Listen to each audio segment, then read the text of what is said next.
because if anybody's just on an iPhone, which just comes up, it says that they're muted and no camera. Is that there? Oh, there he is. Marty, I don't know how to. I think so. Over here, you got mute. I got it. Down no, here. You got it all. Yeah, you got it. Oh yeah, Marty. Yeah. Who said we wouldn't be safe offshore? Who said we wouldn't be safe? Do you have both? What? Everything? Whose idea was this? How many times? So when I worked at Beneteau, that was like our favorite line, where like I'd take and do the commissioning crew, and we'd take like the husband wife out on their brand new boat, and we'd get back to the dock, and inevitably one of them, not saying it was the female, not saying it was the male, but one of them would say, "You said this was going to be fun." you have been, you liar. Well, hope you like your boat. My big one, Ben, was I'd be so wet, and I would be like, no, it's not all of them. Like this, you'd be like, what? Crazy. So we're gonna I'm in the truck here behind a local restaurant because my Wi-Fi get turned off. So I apologize if it's a little. No, I mean, as long as you got some internet and you're stable. Last week, Jesse Fielding had. I know what you see. Well, I mean, you got like the Forrest Gump thing going. But solid. Yeah, he's solid. He's solidly stable. It's nice to see you got your Forrest Gump look going. I'm going with I call it the Corona beard. Yeah. And I have to say, I've only had it going for a little while, but I use it that way. I'm all like, wow, what's going on with the thing, It is what it is. So what's the plan? What are we talking about? Well, we're gonna wait for the time. It's 6:49 right now, so as most military, they're early. They get to take part in our technical difficulties at the beginning of all the shows, which we should actually be recording. The best time is like before you actually get the interview started, when everyone's like this close to the camera and everyone's pushing stuff and nobody can quite figure out who's doing what. And where we're. If it was 2 a.m. and we were trying to plug a jib in, and we were all like, "What the fuck?" Yeah. Are you getting on a boat right now? Me? No, I'm in my camper, bro. Oh, you're in the van. Well, have you seen my camper? No, I haven't seen the kit, man. All right, I'll give you a tour. Here you go. Give me a lap, Ben. Give me a quick lap. It doesn't take long. All right. So this is my mobile office if the IRS calls, okay? Yeah. All right, so I got my desk right here. Got plenty of storage up and overhead. See? Yeah. Got all that. Got the screens. Got the windows. Yeah. Got the sink. A little sink. A little 2-burner stove. Yeah. Got a fridge, got tons of storage here. Got a little bit of everything, and then I got a closet. Are you vanned up, Ben, or is this a tow behind? This is a tow behind. It's a towable camper. It's a teardrop. I'll go outside in a second, and then I got. I was gonna say, is that a big camper? I got the shower. I got the camper, and then I'll show you here. Now, Marty, you were asking about the farm, okay? And I'll give you a quick little. All right, so this is where I'm parked. This is the camper. Yeah. Oh, look at it go. The front end of it. Oh yeah. Oh, dude, That's sexy, dude. I'm gonna go get one tomorrow. Hey, look at you know what? Everyone else is all dying of heat. Benny's got AC. You got AC. And I got heat. And just to give you a little. There you go, man. That's the farm. Wow. Very nice. And this is this in the UP, Ben? Are you up there? No. Where is it? Those people are weird. They're different. No. So it's got solar panels. Okay. So literally, I can go like about 10 days on tank size, and I don't have to change anything. And it's called Nuke Camp. Wow. They're made in Ohio. Yeah. 2,700 pounds, fully loaded up. Yeah. Super and this simple. Is 18 or 19 or 2020? No, this is a 18, and then I did the road trip. So I went 17,000 miles in 3 months. I went all the way out west, and Yeah. but I got the dog here, Ben. He's chilling in the back side. Nice pup. I'm losing everybody. Yeah, I'm still here. I think he's walking away too far from the. Migs has Daisy. You're losing everybody. I'm getting a wobble wanger. You guys, I'm in the parking lot of the restaurant up the street that says they approve of. I lost my internet, and I said to these guys that came, I was like, "Hey, I got a meeting with an organization that deals with the veterans." And they were like, "Dude, whatever you want, come on in here." But it's only I can't get Verizon or Cox to show up, and I'm so sorry. I tried for 3 weeks. They just bottomed out, and they can't do it. So I had to pick the closest signal that I had that had any grunt to it. And to be fair, this restaurant, the Muse, it's the place I had my first underage served beer when I was a camp counselor for the YMCA. And they're like, "Yeah, man, have at it," So I apologize for the breaking up, but it's all the guys. Like, this is a coastal community. Everybody, we all went to sailing camp together, and it was sort of the beginning of the whole thing. So I apologize if it goes thumpy wumpy. No, you don't need to apologize. Did she make you stay in the thing, and do her parents make you stay outside? Like, what's going on? Oh no. This is so. I it know literally she loves you and everything like that, but what's going on? I love this thing, man. I wouldn't be against that. I don't think I'll ever go big house. I'm done. I don't need it. Well, so we live in the farmhouse, and this is I park it out here. Actually, what's really cool is this little shack that's right next to it is the original sap house on this farm. Oh, so wow.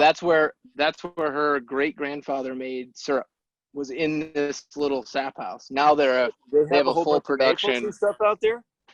Yeah, it's a maple farm. Yep. So my girlfriend, she's taken over the family business, and she owns a shop. So she it's so you called guys Hardwood Gold. You have a sugar shack there. They do like vacuum pump systems, PVC mile and a half. How many trees do they have, Ben? They have 3 sugar bushes, so acres.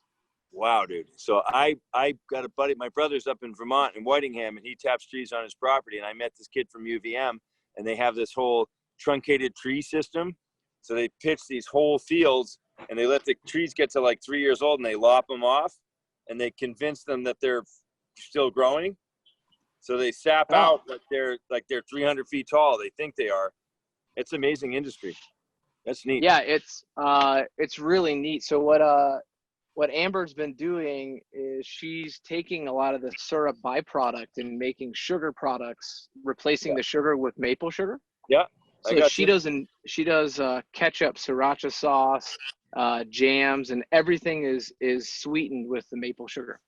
So there's a place over here, Ben. You may have been there, but so we often get stuck in Newport just because that's what we do. But if you get to Narragansett, where I live right now, there's a place in Narragansett, and they have a custom maple syrup based ketchup that is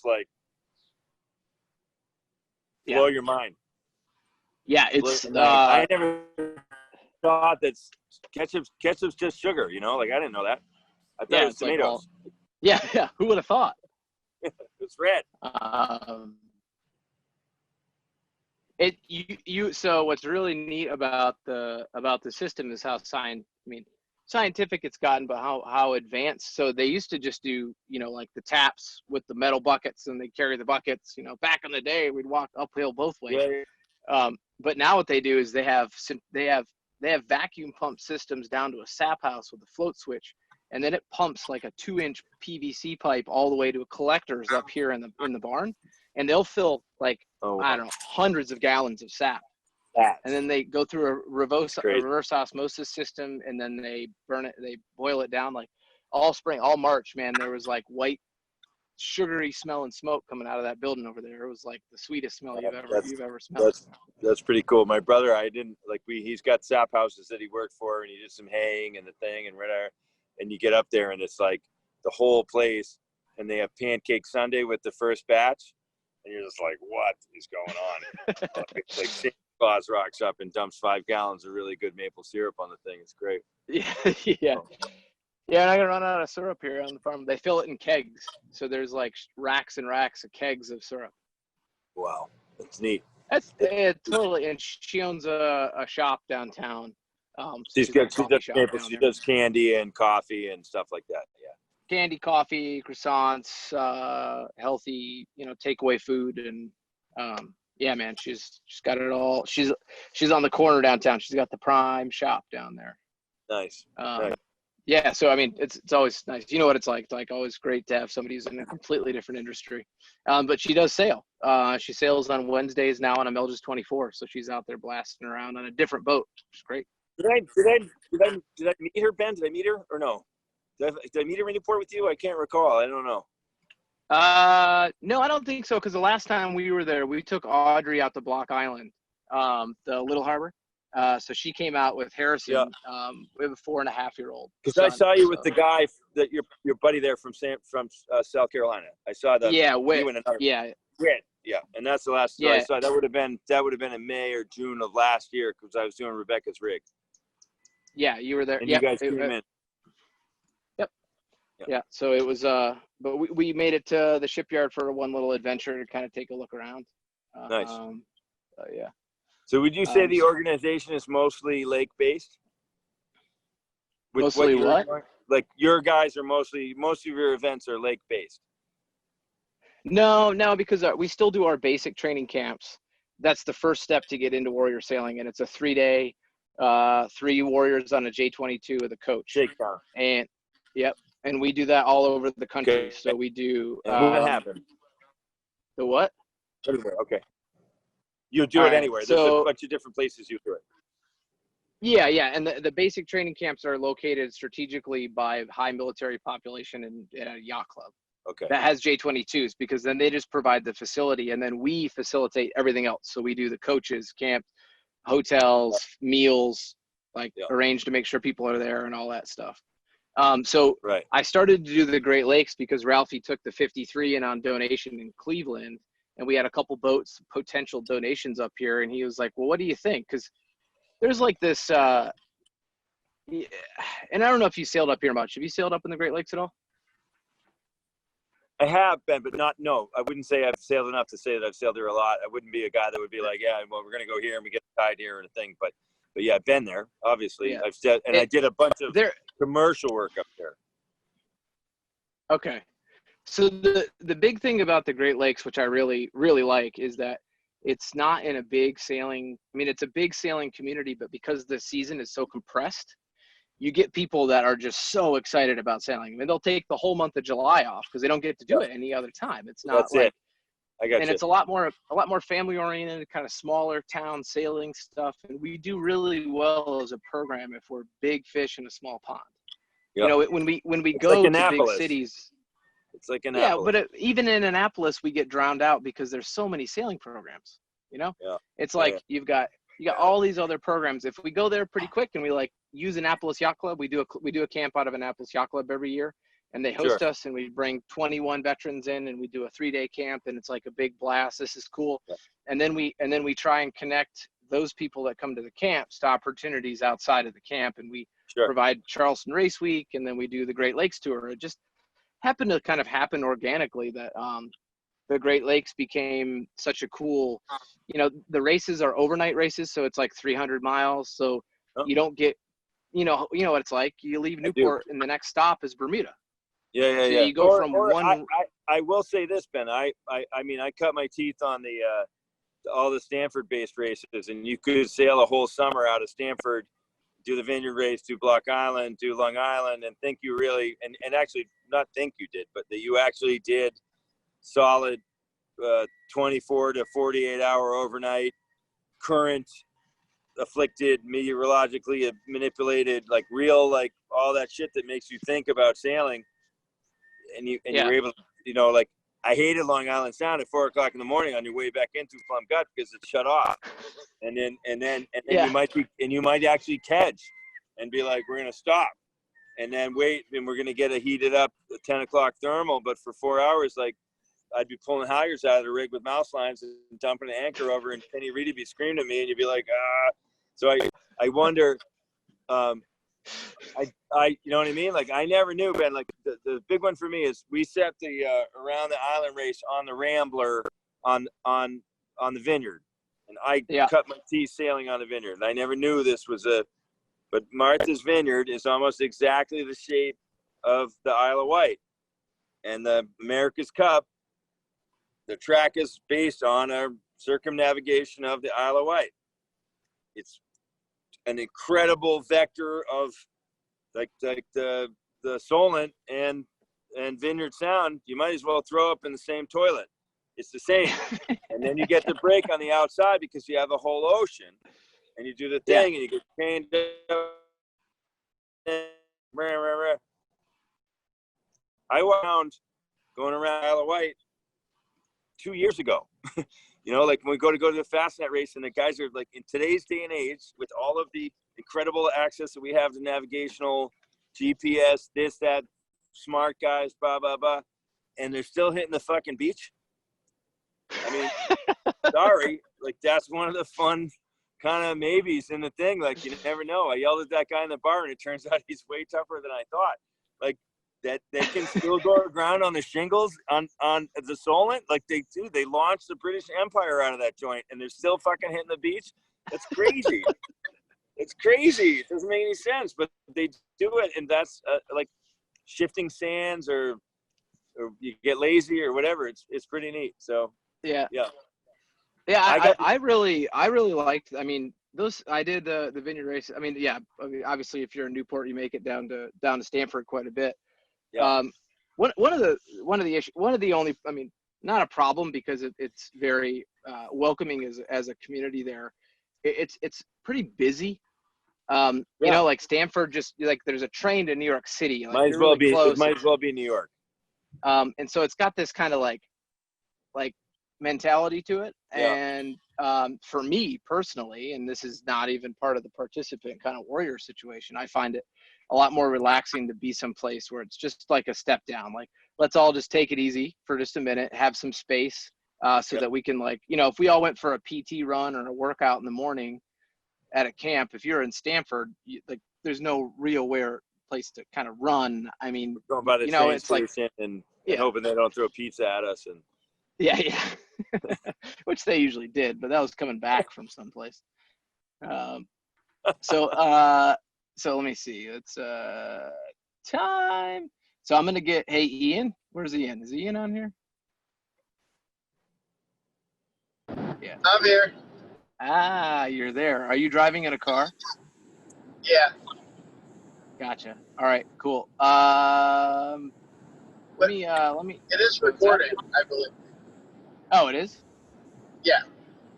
Oh, well, that's even cool. That's even cooler. How do you even do that? That's like our tech guy there, Marty. We need him around. Dude, you need him to climb in the bed of my pickup truck and turn my computer on, so I don't like blind all you guys trying to squint at me like. Hey Marty, where'd you get your shark hook necklace there? Oh, so this guy, and Ben, you might know this guy too. So there's a guy down in Antigua. His name is Michael Strezgorwensko-Askalaska. He had the original roller furling jib from 1894, and he's a scrimshaw artist, and he does silver, ivory, and Tesla. Ben, you might know him. He's the big bald guy you see in Antigua with the handlebar mustache, and he has the little art shop. And you go into his place, dude, and he's got piles of stuff. And so I got this pirate. He did this really awesome dog bone pirate head. You can see right there. Yeah. It's really cool, Ben. He's a neat guy. And I don't know. I'm sorry. Who asked the question? I apologize. Yeah, sorry. That was Greg. There's a liveaboard. Yeah, so Greg, he did this casting of this is a silver one, in the castings in a bar of soap. And then I got a black pearl that my buddy, a French guy that I sailed with a lot, gave me. And then this one he made, it's a turtle. I'm a kind of a jewelry guy, I guess. And then this one's a necklace bead off of Scrimmies. So I had this one made, Ben, and I made, my godson has one of these, and my ex, who hates me and I hate her, but she has one too. And then last year I went in and he gave me this bead to chuck on it, and then I chucked the other thing on there, and yeah, Scrimmy. I mean, he's Matty Mayalik wears his old. You know Matty Mayalik, Ben? Yeah. His dad wears Scrimmy stuff. Matty wears it. Matty's wife wears it. The kids wear it. Like, he's become a real. And he has 2 supermodel daughters. And if someday, if we get comfortable together, I'll like, how do I get the number? Yeah, I try to wear a little bit of earth on me when I go. You know, I used to carry rocks, Ben. When I never did a trip offshore where I didn't carry a rock from First Beach in my pocket. I wouldn't go because I was like, yeah, if we go down, I'm going down. I'm taking a piece with me, and maybe I'll float. You know. Oh, that's awesome. So how many guys? Who do we have on here? All right, so I'll tell you, we've got it's a little hard on my phone. We got 1, 2, 3, 4, 5, 6, 7, 8. 8 folks, and then Ian is with the program. And so what we found is, like, a lot of people tune in. They might kind of chime in halfway, and then we'll put it up on YouTube, and it's kind of a little add-on from there. But yeah. And are you all guys that are involved in the program, or thinking about it, or totally definitely in it, or like how? I think we're all graduates, no? Yep, you're already through it. Yeah. Yep. Everybody has graduated from at least the basic training camp, if not taken it to the next level with different certifications that we provide, or have come to like an event that we've sponsored, or sailing places with sponsors or people that have supported us. Do you have any like OUPV Coast Guard interface or anything where guys can get like launch driver's licenses or anything, like 6-packs or, you know? No, we partnered with ASA was like the most helpful. So American Sailing Association really wanted to work with us, and they provided us the platform to provide 101. And so what we did, like, we found that like the 3-day basic level basic training camp, we didn't want to have like a certification associated with the first 3 days you learn how to sail. One, we've got just get professionals easy and on board, get to it. And then we found that having a certification, one, allowed us to really go back to the VA to talk about, like, hey, we're providing this certification. It was good for everybody. But it's also, military folks are really into that certification and that kind of badge of, which everyone is. Makes sense, yeah.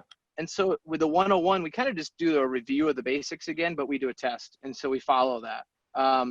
We do a safety at sea seminar for the Great Lakes each year. So that's where we start. So we start with safety at sea. Do the whole life raft, life jacket, jumping in, doing all that stuff before we really go on the boat, before we start sailing. And we've talked about providing some more of those certifications. Just gets pretty in-depth, and the liability is pretty big. And we're a team of 3. So by the time you do 4 basic training camps around the country, 2 certification camps, and 2 programs, there really isn't much time to slide stuff in. But that's where, as we grow, having people sign on and get more people involved, then we can provide that sort of opportunity. But, and then do you guys have a log? Are you logging these guys, their days at sea and their hours? The fact that they spend time getting accredited for ABC, but eventually a lot of jobs that appear that I never thought I would consider. There's many, many, many maritime jobs I never thought but I'll tell you what, one of the best jobs I ever had was driving the bike ferry on the Vineyard, and I had it because I got my 100-ton, which I basically got accidentally, coincidentally, to the fact that I started sailing all the time. And you go out there and you hang out, and you drive this boat, and you do the thing, and it was like, all of a sudden the Chappie Ferry is a real job, and you're like, there's the marine industry opens up like it's crazy, and you don't think about it like, wow, I would never do that, but in the midst of learning how to sail and potentially going to sea and becoming a team-based and reinvigorating that place that you have in your mind, all of a sudden you might realize, like, down the road they have like a ferry boat that, you can work on it 9 months out of the year and go sailing 2 or 3 months out of the year or whatever. And like, there's all these jobs that appear that I'm 50, and I'm surprised what doors opened up because I got my license. And the basic OUPV, if these guys are going sailing and hanging out and spending time in a boat and doing the thing, like, they got to log their gear and get their time up and try to get the license, because it's like being it's like any accreditation. It's like getting your I'm not a military guy, or whatever the training is, while you're just walking through your thing, while you're engaging with the maritime world, you are absolutely becoming verifiably skilled at something. And if you keep track of it, you can be validated for doing that. And then just, there's a million other certifications, like go work for the cops. And I think, I think one of the things that we've talked about too, Marty, is like, we want to be the spark, right? So our program has a tough time. I have grand visions of like providing all these sort of certifications and times and that sort of thing. But at the end of the day, you know, for a lot of folks in different stages of either recovery, different stages of life, different stages of where they're at personally, or teamwork, like getting back to the basics of like, yes, those things are potential. Yes, those things are what I would love to see people kind of further on down the road if they were interested. Where we're at with a program is like, okay, like let's get back to the basics of like just providing that sea time, and everyone should be recording the amount of time they spend on the water, because that is one of our criteria that we look at when we apply for the next step. So after basic training, if people want to come to a certification camp, or if they want to qualify to do like Charleston Race Week, for example, or the Great Lakes, the time that they spend outside of our program continuing engagement in the sport or in the activities, however they feel fit, whether that's cruising or racing or whatever they're interested in, that time is really important, because that's them doing it on their own. You know, that's great. And I guess Ben, what I'm saying is, I don't mean to say like within the, again, I'll talk to you afterward about I absolutely don't know about what the program's real parameters are, but I guess what I mean is like, I absentmindedly went offshore sailing for like 10 years and didn't realize that I was accruing an incredible knowledge base and that I was entitled to, and rah, rah, rah. And I don't mean to say that your program should provide them with validation for that experience, but your program does provide them with that experience, and that experience provides them with the validation that they need. You don't have to do anything to get them an OUPV if you give them time on the water. And that to me is one of those things, like organically, like I did 111 days on Shamrock in 4 months in 1996 as a deckhand, and I had no idea what it meant. That's a third of my necessary offshore criterion, and they were giving me 12-hour days, and I could have had my 100-ton license after that one summer. I just didn't know it.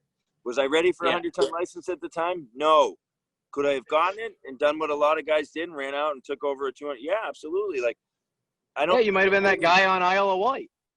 I would have been that guy on Isle of Wight on the singles, man. I could have racked it up, man. I could have racked it up. But with the GPS and with everything, you'd have with an everything. excuse, right? Like, back in the Loran days. I didn't zoom in. Yeah, I can't zoom in, Marty. I can't see. Ah! You know, so I think about that. I don't discredit. I mean, and I understand.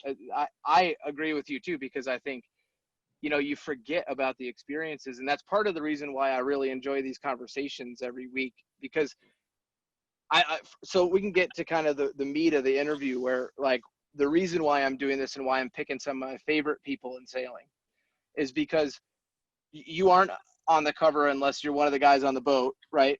You know, they're not going and saying, I'm going to interview Marty, right? Yeah. But the vast amount of experience you're the kind of person that I seek out in a boatyard. If I'm like, hey, Marty's here, cool, I'll go over and say hi to him, right? And I distract you from work, and you do the same thing for me. So it's really a bad deal for the owner. But kind of, why don't we start, which we always do, let's start a little bit before sailing. Yep. So tell me, Marty, where are you from, Marty? I grew up in Boston, Mass, Irish Catholic. I worked at oddly enough, I worked at a summer camp, a sailing camp down the road from where we are right now. I had my first beer in this bar when I was 16, and they told me it was okay. And I worked at a sailing camp, a YMCA sailing camp, and I was committed to saying my buddies were pussies because they were sailors. And I wound up running the windsurfing program there, and I never touched a sailboat other than to disparage it and tell it sucked and everything. And I went to college. I got out of college. I met a girl at a party. I got invited sailing on a 72-foot wooden yawl.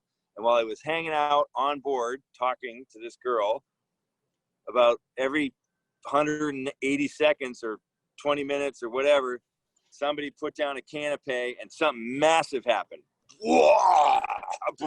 And then they were like, hey, so anyway, like we were saying, and I'd be like, and then all of a sudden it'd be like, whoa, you know, it's a 72-foot wooden yawl bend. The thing was awesome. And I was humiliated because I was like, if everyone died on this boat right now, I wouldn't know what to do. And I was like, that's the only reason I know how to sail today. I was like, if you get on a bus to the airport right now and the guy fell asleep, you could drive it. The brakes, I'm not an air brake guy who could work it out. If the fuck goes around in circles, I got it. Okay, I got it. I was like, if this thing breaks, I am dead in the water. And I fell in love with sailing, and that's why I do it. So I was 22 the first time I really went sailing on a big sailboat, and I'm now 49, and I've sailed on some of the fastest. I've built some rigging on the best. I'm not blowing myself, but I'm an okay sailor, but I'm a really good rigger. And while learning to sail, you'll find all these other possible places in which you become integral. And as you know, Ben, on a really good race program, if you aren't the yacht club kid that's the trimmer and the rah, I'm the guy that goes down below in the middle of the night when we peel the cover off the main halyard or up the rig or whatever. George Pete, the guy that goes down and fixes the mainsail. There's the boys, the jigs, and then there's those other guys are great too. But when some guy goes, what do I do? The cover broke. I'm like, you know what I mean? So I guess it's like there's lieutenants and grunts or whatever it is, you know, like, you know how it is. You found your right.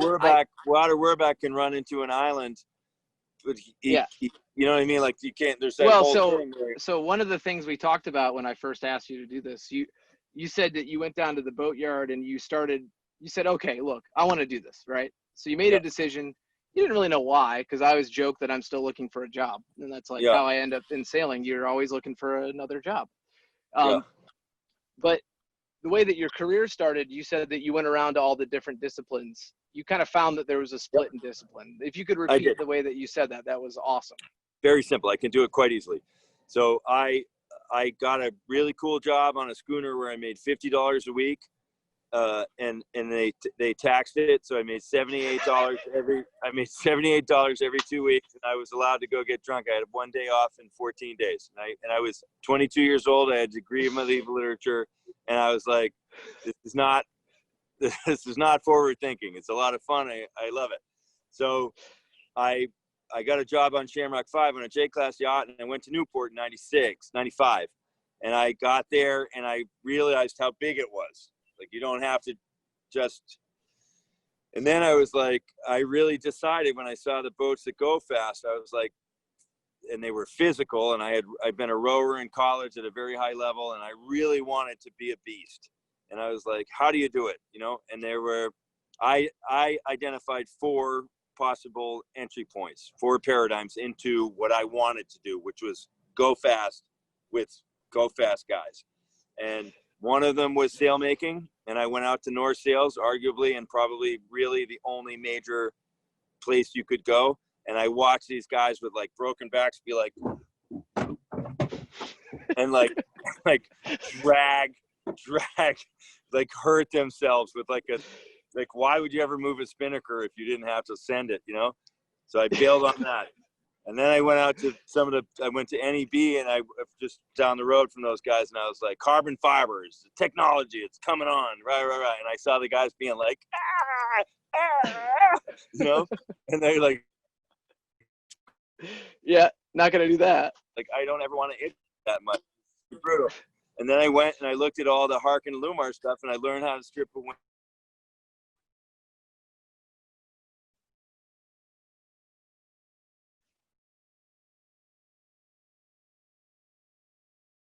Oh, Marty, you still there? We might have lost him.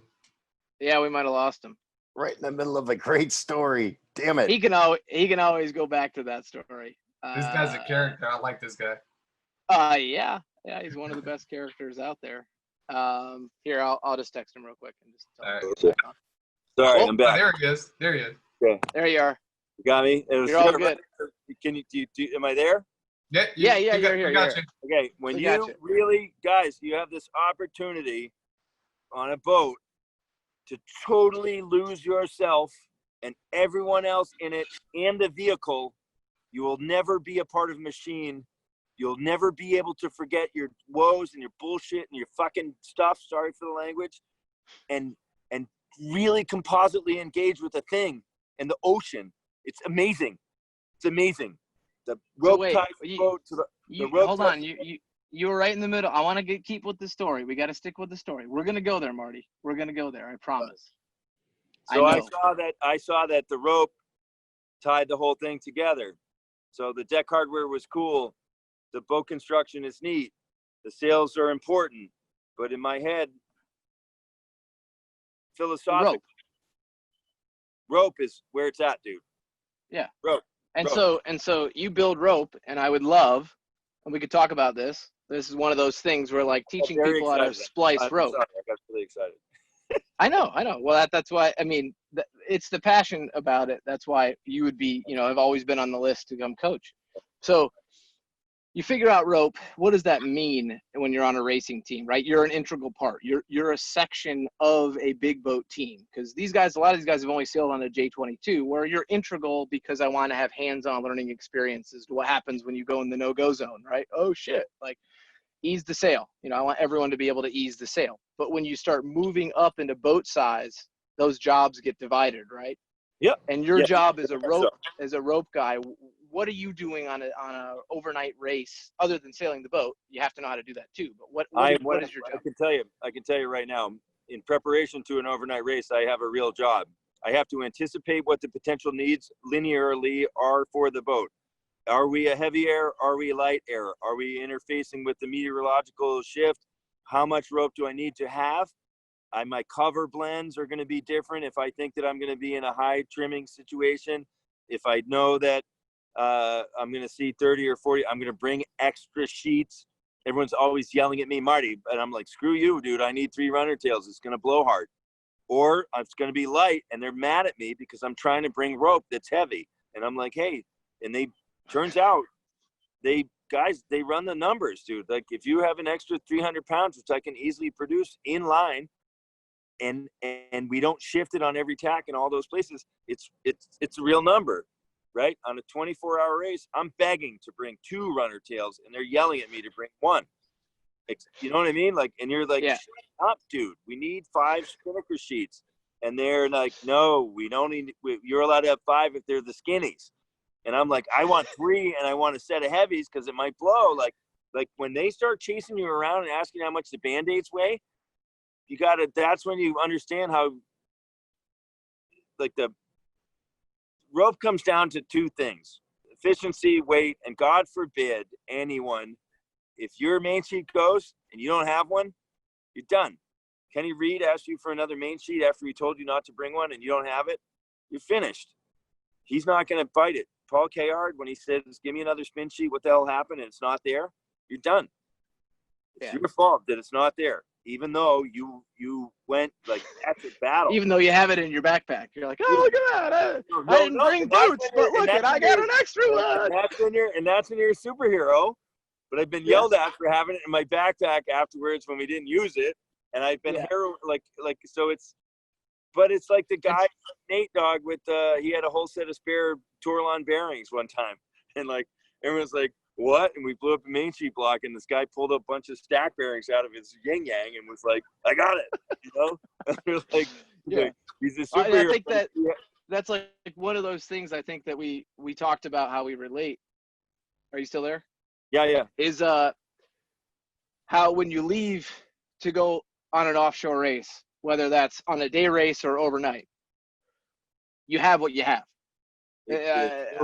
And I think that's something that these guys and gals can relate to as to why they're so compartmentalized in their jobs in the military is once you leave on a mission to go someplace, you're gone, dude. There's no Walmart when you're between here, even between here in Chicago and Mackinac. Like, it's a great lake, it's a lake, but there's nowhere to stop. So Ben, I'm going to interrupt you. And in I think it was in 1998 or 96, the it was the Whitbread at the time. Yep. Sean Clarkson, who you know is one of the greatest mainsail trimmers in the whole thing, turned 17 on New Zealand Endeavor back in the days when they had the 80-footers, their aluminum maxi boats, right? And they interview him offshore.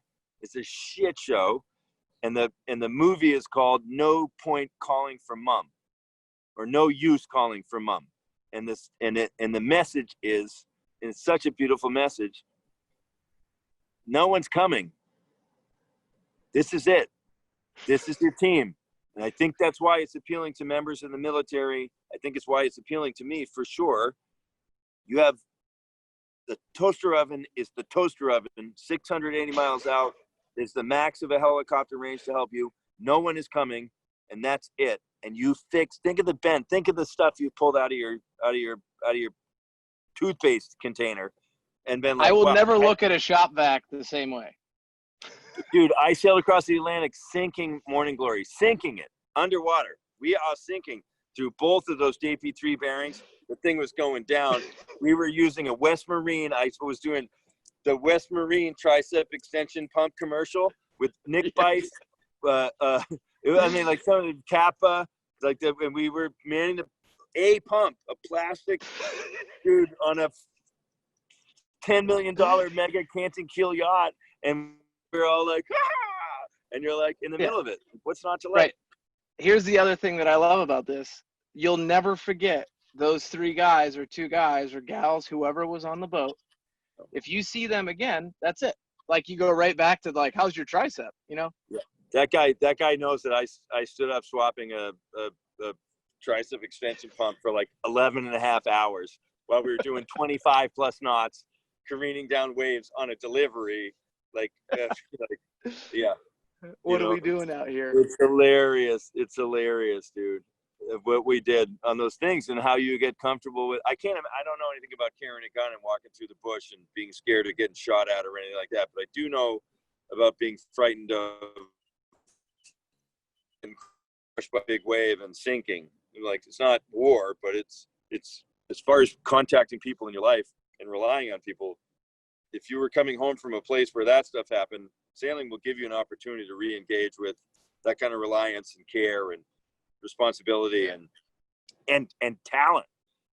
Like, Ben, you know, when you feel like someone is really great at it and you're just like, oh my God, I'm psyched. Well, I always tell people I've got friends that if the ocean wasn't there, they'd be dead because they don't belong on land. Like, I got friends that are just like that. I wrote a eulogy for Kappa, my dearest mate, and I said, had he been born into a world without an ocean, he would have wandered its length and breadth until such time as the world would have been embarrassed and humiliated to not provide him with one. And upon giving it to him, he would have immediately sought out a boat. I'll send it to you. Yes. And it broke everybody's heart. And I really mean it, man. Like, honest to God, if Anthony Kapahasa had been born to a world without an ocean, the world would have been ashamed of itself for not giving him one. Yes. Period. Oh, I love it.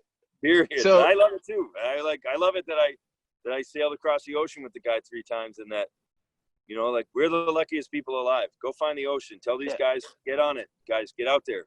It's right there. It's beautiful. All right, so you got college, rowing, big boats, rope building.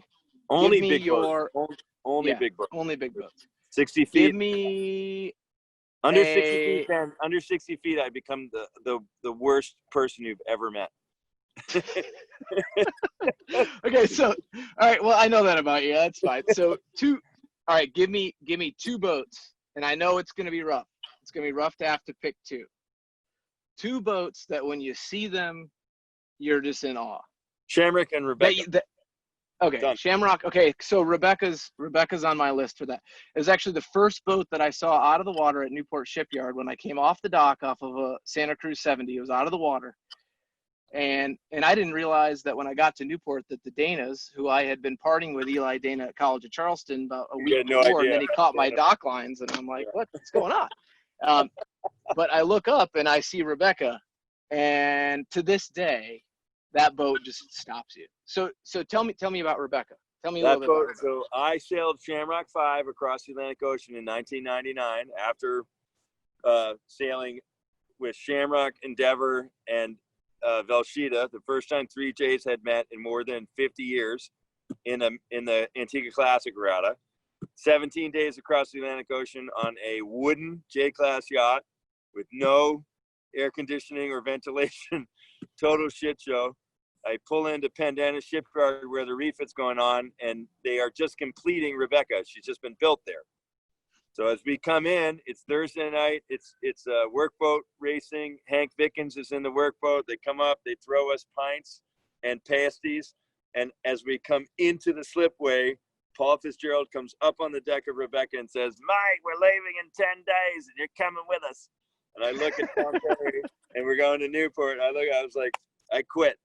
And I bug off the boat, right? And I go to Amsterdam for a week and have a full-on Monty. First time I've ever paid for my own vacation. And I come back and I sailed Rebecca across the Atlantic. And it was like I had destroyed Peter's Port Cafe about 10 days previously, and about 15 days after I come through on Rebecca, and the guy looks at me, Peter, he's just like, "What are you doing back here so quickly?" And she was down there she has that weird bow that everyone hated at the beginning. She had kind of a clipper bow to her, but that tumble home, that boat's, dude, if you saw her across the crowded room with the hip on her, you're just like, yeah, it's my girl. The only fat girl I like is Rebecca. That's a fact. If you want me to talk about how much I like that boat, the only girl with hips like that. And she is the best. I sailed across, and then, so the year of the Jubilee, Ben, I sailed her from Newport. I did a big refit on Extra Beat, which is that 120-foot Freres Agnelli's boat from Ferrari. And I got off, and we sailed from Newport to Ullapool, Scotland in 11 days, bro. Big circle. We saw 55 knots for 2 days, and we just reduced and reduced. She's a fucking massive, awesome catch. We had the 3-up roller jib into the staysail, reef in the main, reef in the mizzen, into full-on jib and jigger with the staysail and double reefed mizzen, and careening along at 14. We never went below 14 knots for like 2 weeks. It was awesome. And we sailed into Scotland in 11 days, and then I had this great hitchhiking trip down to Scotland. I put Il Moro together for the Jubilee, the 12 for the Italians, and then I flew to Palma and sailed Shamrock up to dude, it was like on the track, bro. Like when it was really good, really good, you know? Right. Awesome. But I mean, that's also the best. That's also part of this whole thing is what I try and relay to everybody. It's the network, right? Yeah. So you're on a journey. You're on a journey. If you're good at it, they'll you, and once you stick with it, and you sail with one of the 2 guys that you sailed with out of the group of 10 is connected, and he says that guy was good, and it's like, who are you going to take on your mission? Like, who's going to go? Like, I trust that guy in the middle of the night now. I know it. I saw him do it. Like, and go. So one of the things I always say when at the beginning of this camp, because I teach the basic course, and one of the things I always say is like, welcome to the family, whether you like it or not. You know, we can't choose our family, obviously. It's just kind of how it goes. But this particular chosen family, if you're the first person that steps up, that picks up a deck brush, that picks up a hose, that has a inkling of knowledge, it's more about who you know. And what I love about Warrior Sailing is introducing folks at a personal level to people within the industry who are like yourself that have made those connections and want to give it to the next person. I would say if I have recently experienced a character who I could, are you familiar with Tony Ray? Yeah. Tony Ray came into I've known him peripherally and whatever. Tony Ray is a, flawless, high level, he came into the Topaz program on the J, and then he reset for me how you do it. He came in at a level to intercede between Ross McDonald, arguably one of the best Canadian sailors of all time, and Peter Holmberg, not in an internecine way, but just to smooth it out a little bit. And he came in, Ben, and that guy had a batten in his hand when we were stuffing the main, had a brush in his hand, and he didn't have to do any of it. His job was to sit there and tell the 2 badasses how to badass at a little smoother. He was the cushion. He was like a foam pad, right? And that's why he was there. And he didn't have to do anything else, Ben. And he rocked up and he smothered us in not bullshitty, I'm here to help, but overjoyed to be involved. And I literally, me and the boys were like, what's going on with this guy? You know, like not faking. He wasn't making it up. He had a brush in his hand. He was like, where's the soap? I'm going to do what do I do next? Like, and then there's plenty of guys that do it. You know, the ones, Ben, they just, you walk up and they're just there. They get paid $1 bazillion and they're inert. And there's the troops of the troops and man, I'll tell you what, Tony Ray is my model for how to, and I believe I do it anyway. And you do, we're the guys who pick up the brush and that's how we get in there. But to see a guy at that level do it, reset my bar for keep doing it. Yeah. Get in there, man. You know what needs to be done. You don't want to be like, you're not going to step on anybody's toes if you start getting dirty. You know what I mean? No one's going to say like, hey, back off of stop shoveling my shit. They're not going to say that. They aren't. You know what I mean? It's a different thing. Is this enough vinegar? Like, that's enough vinegar. Relax on the vinegar, dude. You're good. It's a quiet way to end. Yeah. That's great. I love that. Those are awesome stories from those folks. Cause I think that's another part of the sailing that I didn't know, right? I didn't grow up sailing. I didn't know any of this stuff existed with the network. And it's pretty cool to see people at that higher level. Really like get into it. Homie's really like that. Holmberg's pretty incredible guy to sail. Well, I don't think people can get those jobs really up at that top level for an extended period of time without being amongst the network and the crowd that can get along with everybody. Hey, Ben. I've sailed for a bunch of those dudes, and I don't say, like, there's guys like I'm not gonna go here and mouth it, but like there's not a ton of them that really. I think Peter Holmberg is arguably one of my yachting heroes, and I've sailed for guys across the board at his level. He's one of the only ones where I'm like, wow, that guy really, like, you're janitorially, you're important. Like he gets it, you know, like. On a really good big boat program when it's functioning, where you really feel like you're part of it, when you're like the kid who knows how to get everything, he knows where everything in the lazarette is. That's a shitty job. But if you do it well, and somebody at the top of the ladder, that's why you do that shitty job well. It's interesting. It's part of your career. You're not going to be the lazarette guy forever. Like, right.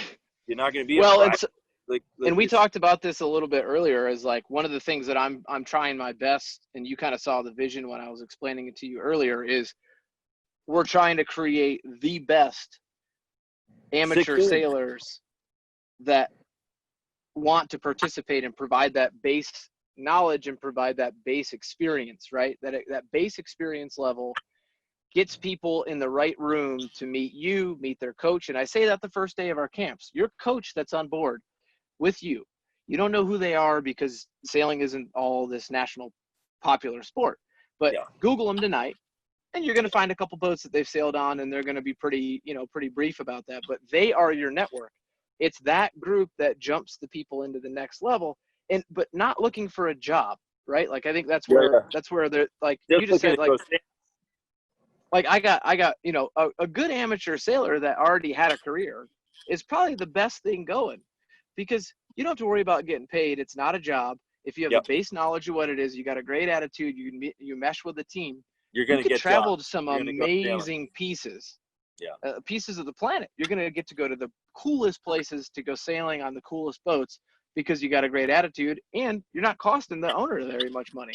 And for the interim, to gain that experience, we're trying to provide some of these really cool experiences on the limited level that we've got. Ralph is giving us boats to use. We've got these pretty cool older boats, but like, let's go out and train on this. And it's pretty cool to be out there. I mean, we're out there competing. And Ben, I'll 100% say this, and I still say it today. And I use the J class as my template for this.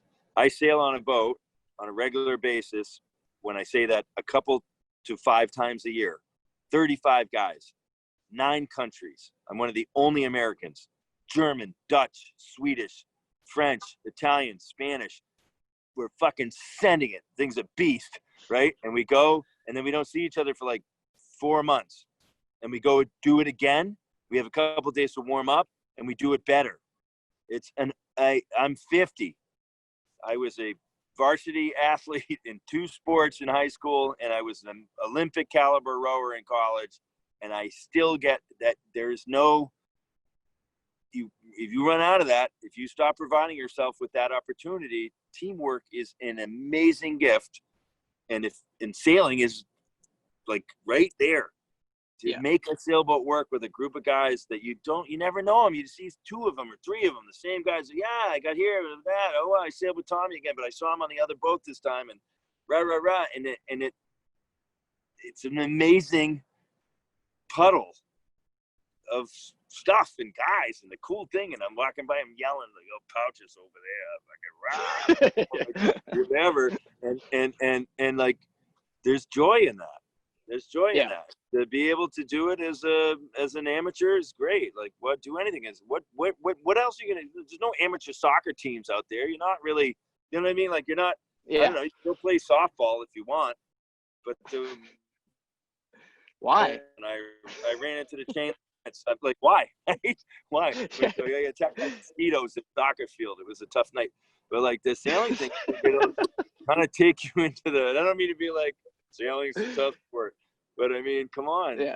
So it's a blessing, man. And you're you're looking at the ocean, and it's so great, or the lakes, or whatever it is. Yeah. I'm down. So we get into like the end of these interviews, and we have a set amount. We have like four questions that I usually ask people, but everyone up to this point has already coached at one of our camps. So a lot of it is relating to, hey, what did you learn from the military, folks that you were sailing with, and what are the things that you take away? The first question is, what if you were to tell any of these guys and gals, what's the first couple steps to continue sailing if you've already been through the basic camp? Like, what do you tell people to get involved? And these guys are all coming out at a later stage than I was doing it, Ben, but I would say, there's a huge amount of humility involved, and you just got to go and find people that are sailing and say you want to go. Like I said, when I started doing it, I made $50 a week. I just knew I had to know how to do it. If you need it, go join whatever the stupid yacht club is that has the thing, and go sail friggin' Opties. I don't care if you weigh 180 pounds. Get on the water. Get a laser. Go sailing with whoever will take you, or else it doesn't happen.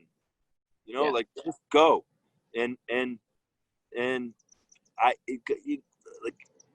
You'll find your group. This is the thing. Most of these guys and gals, and what have I experienced, if they live near the water, Ben, if there's a way to go sailing, there's a way to go sailing, is what I would say. Yeah. And you just got to really put yourself out there. And as a skilled individual, that it's very, I remember, Ben, when I started learning the kiteboard, I remember having to say, I picked out guys that knew how to do it. And I was like, I don't know how to do it. It's making me crazy.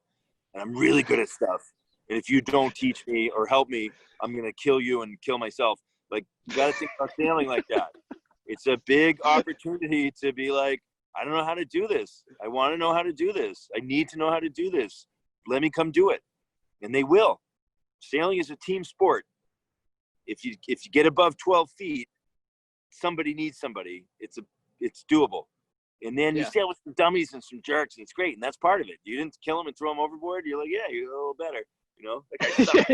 Right? And then you find the winner, and you're like, oh my God, George David, he took me going 50 knots. Like, oh my God, it's great. And I got to sail with Jerry, and I told you, I sent you Jerry's contact.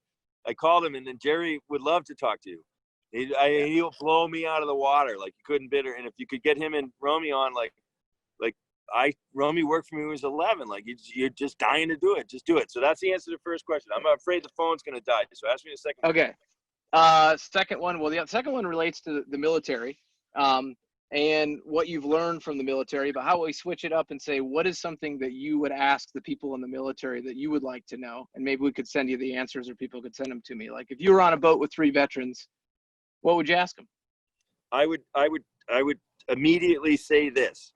And my sister is not a veteran, Ben, but she ran the TBI clinic on the nurses' end in Landstuhl. And she took care of the worst of the worst. She did it for 8 years. and Walker Potts, who I've talked to you about, who is arguably one of my heroes, I wouldn't ask a single question. All I would say is thank you for your service, period. I don't have a question. I don't know what you guys did. I just know that you did it. I don't have a question. You guys are fucking badasses, period. That's a fact. Yeah. There you go. I love it. That's it. You don't have to ask a question. I don't have a question. What you guys You did might kill me or kill yourself, so we're just gonna keep it at that. It's beyond question. I don't have a question. Yeah. The only question is why didn't I do what you did? Like, that's it. I have no questions about what you have done. Period. All right. So the next question is usually cheeseburgers. No, nothing about cheeseburgers. When are you gonna come out and coach? That's my next question. I just called. I made some calls. Ben, my guy looking. He's hunting me up. I think I'll be out there. Honest to God, Ben, if this is gonna happen, I see no. I had an epiphany today. I'll be out there. Like I got to go sailing with the Collinses on the 24th. It puts me back in Newport at latest. I'll drive out there with the dog on 4th of July. Let's make it Independence Day. You know, I'm coming. All right. Totally. I'd love to. And the other thing, Marty, is like now you're a part of the family. So you know, this is what you get. Yep, I'm down. You're not hard company. I'm like exuberant. I don't even know if like most of these guys probably already hung up and they're like, this guy's an idiot. But I think we've had more people join on. I think everyone's just spreading the word, Marty. No one ever doubts like having a good conversation with Marty McNary. You know, it's just kind of how it goes. But I want to thank you very much for taking the time. And I know you've had a lot of personal stuff happening lately, and we're here. All of us are here. That's how it works, and that's how we do things. And so, thanks for taking the time. And thanks for having me. It was really great.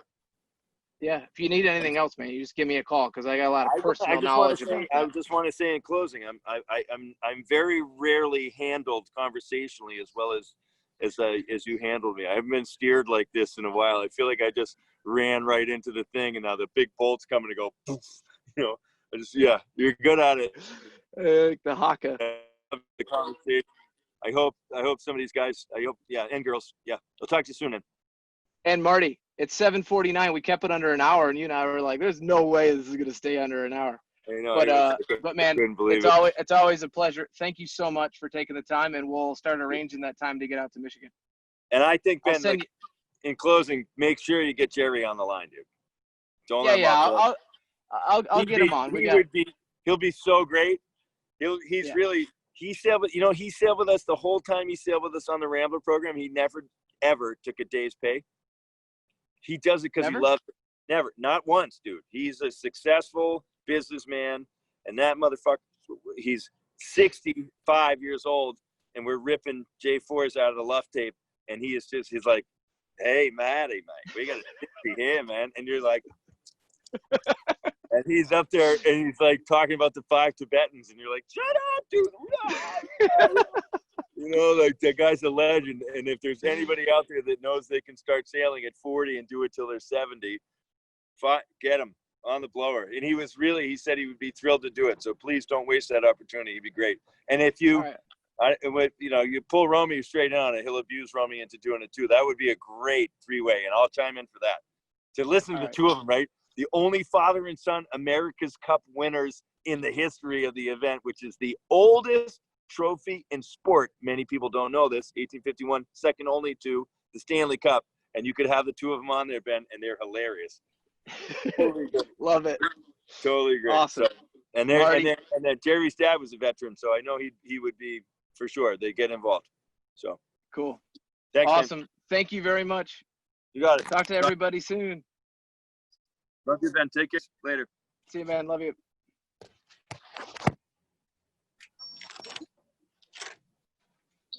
So that's a character in sailing. That's an understatement. Yeah. That guy's off the hook. Awesome. So, Marty, you're still there. No, I'm hanging up. The phone's about to die. Okay. Take care, you guys. Be good. See ya. So if I think if you guys, I know that his phone is about to die, and I know there's probably a lot of questions. I'm on my phone, so I couldn't see the chat box. So if somebody was writing me, I'm having a tough time. if you guys did have questions for Marty, like we can always ask him certain questions if you guys want to email one of us. Like I didn't mean to cut anybody off, but he's Marty's mom just passed away a couple days ago, and he's had a couple personal things happening over the last couple weeks. So having him chime in and just have him tell stories is good to see him smile. So Yeah. we can ask him questions after he kind of gets back on again. But it's good to see some familiar faces out there. So when I swipe right, like a whole other set of people come up. I'm like, but yeah, he's a character, and there's many more folks like that in the world of sailing, and he's just one of my favorite entertaining guys. But he's really, man, what a talent. It's good to have Marty on. So thank you everybody for chiming in. And again, if you guys want to email me questions, if you want me to ask him, or I can give you guys his email too. I mean, Marty's all about taking phone calls and answering some specific questions. Some of the other boats that were on the Rebecca and J class is look up Valshita, or the J class Worlds was in Newport, and they're like 140 foot, like beautiful. I mean, they're just incredible sailboats. Check it out. And Rebecca is another one of those cool boats. But thank you everybody for chiming in, and we kept it just under an hour. So appreciate it. Until next time, this is Warrior Sailing. Get out there on the water as things open, everybody. Let us know what you're up to. Absolutely. Nice seeing you guys. Good to see you guys. And gals. Yep. Have a Hey, good one. gals. See ya. See ya. See y'all later.